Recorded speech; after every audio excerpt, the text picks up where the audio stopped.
అమరావతి రాజధానికి లోకేష్ చొరవతో Google company అయితే క్యాంపస్ ని పెట్టబోతా ఉందండి. దానికోసం సిఆర్డీఏ ల్యాండ్ పూలింగ్ కూడా చేయబోతా ఉందన్న సమాచారం. ఇప్పుడు మనం దాని విషయంలో పూర్తిగా తెలుసుకుందాం. ఈ మధ్య చాలా మంది ఐటీ కంపెనీలన్నీ విశాఖపట్నం పోతా ఉన్నాయని విమర్శలు చేయడం మొదలుపెట్టిన సందర్భంలో వారందరి నోటికి మూతలు వేసే సందర్భం వచ్చిందండి. గత 3 నెలల కిందే మనం ఒకసారి వీడియోలో చెప్పుకున్నాం. అమరావతికి రాజధానిలో గన్నవరంలో కానీ గూగుల్ క్యాంపస్ అయితే రాబోతా ఉంది అని చెప్పేసి అప్పుడు వీడియోలో అయితే స్పష్టంగా మనం చెప్పుకోవడం అయితే జరిగింది. గూగుల్ కంపెనీకి సంబంధించినటువంటి ఉన్నతాధికారులు అయితే తాజాగా అమరావతి రాజధానిలోని నెకల్లు మరియు అనంతవరం సమీపంలో E8 రోడ్డుకు పక్కనే ఉన్నటువంటి దానికి సంబంధించిన సర్వే నెంబర్లలో వారికి అవసరమైన కావలసిన ప్రదేశాన్ని చూసుకుని వెళ్లడం జరిగింది. హైదరాబాద్ లో ఇప్పుడున్న గూగుల్ కన్నా పెద్ద క్యాంపస్ నిర్మించేందుకు గూగుల్ కంపెనీకి సంబంధించిన వాళ్ళు సిద్ధమైతా ఉన్నారు. దానికోసంగా 143 ఎకరాలు కేటాయించాలని రాష్ట్ర ప్రభుత్వము నిర్ణయం తీసుకునింది. విశాఖపట్నంలో అయితే టీసీఎస్ క్యాంపస్, అమరావతిలో రాజధానిలో గూగుల్. ఇప్పటికే వారు ఆ ప్రాంతాన్ని ఎంచుకున్నారని సమాచారం.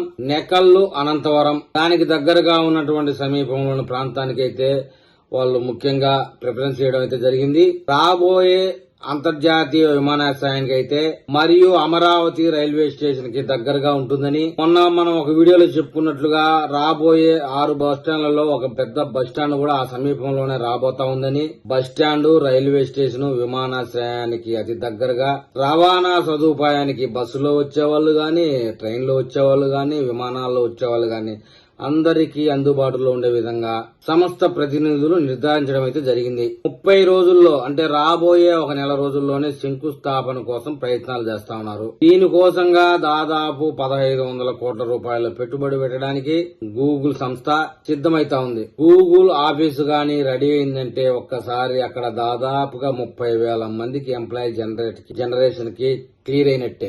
ఒకసారి గూగుల్ గనక స్థిరపడడం జరిగిందంటే దానికి అనుబంధ సంస్థలైనటువంటి ఐటీఎస్ సంస్థలు గుట్టలుగా రావడం అనేది మనం హైదరాబాద్ లో గతంలో కూడా చూసాం. ఇప్పటికే బెంగళూరు, హైదరాబాద్, చెన్నై, పూణే నగరాల్లో అక్కడ ఉన్నటువంటి ట్రాఫిక్ ఇబ్బందులతో సాఫ్ట్వేర్ ఇంజనీర్లు అయితే నానా బాధలు పడుతున్న సంగతి మనం వార్తల ద్వారా చూస్తూనే ఉన్నాం. చాలా మంది అయితే ఈ నగరాల్లో ఎంప్లాయీస్ ఆఫీస్ కి వెళ్లడానికి 3 గంటలు, సాయంత్రం అర్ధరాత్రి వరకు హార్డ్ వర్క్ చేసుకుని మరలా ఇంటికి రావడానికి మళ్ళీ ఒక 3 గంటలు పడుతూ నానా గంటలు ఇబ్బందులు పడతా ఉన్నారు. ఇక ఈ ప్రాంతాల్లో వర్షాకాలం వచ్చింది గనక అయితే గంటకి 5-10 కిలోమీటర్లు కూడా ప్రయాణించలేని పరిస్థితి ట్రాఫిక్ లో. ముఖ్యంగా ఇలాంటి పరిస్థితి మన ఐటీ రాజధాని బెంగళూరులో చూడొచ్చు. ఐటీ కంపెనీస్ అన్ని కొత్త నగరాల వైపు దృష్టి సారిస్తా ఉన్నాయి అనడానికి ఇది నిదర్శనం. ఒకవైపు అంతర్జాతీయ విమానాశ్రయం, ఒక సైడ్ రైల్వే సదుపాయం, బస్సు సదుపాయాలుంటే చాలు.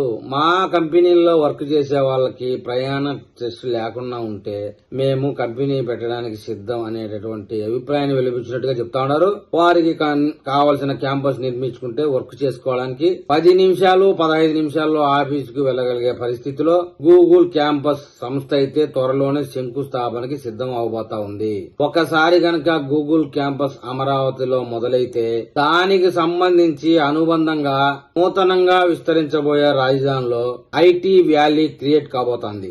ముందు గూగుల్ కంపెనీ ఈ ఐటీ వ్యాలీ విషయంలో అప్డేట్ రాగానే మళ్ళీ ఒక వీడియో చేస్తాం. ఆ వీడియో మీకు చేరాలంటే నా ఛానల్ ని సబ్స్క్రైబ్ చేయండి, లైక్ చేయండి.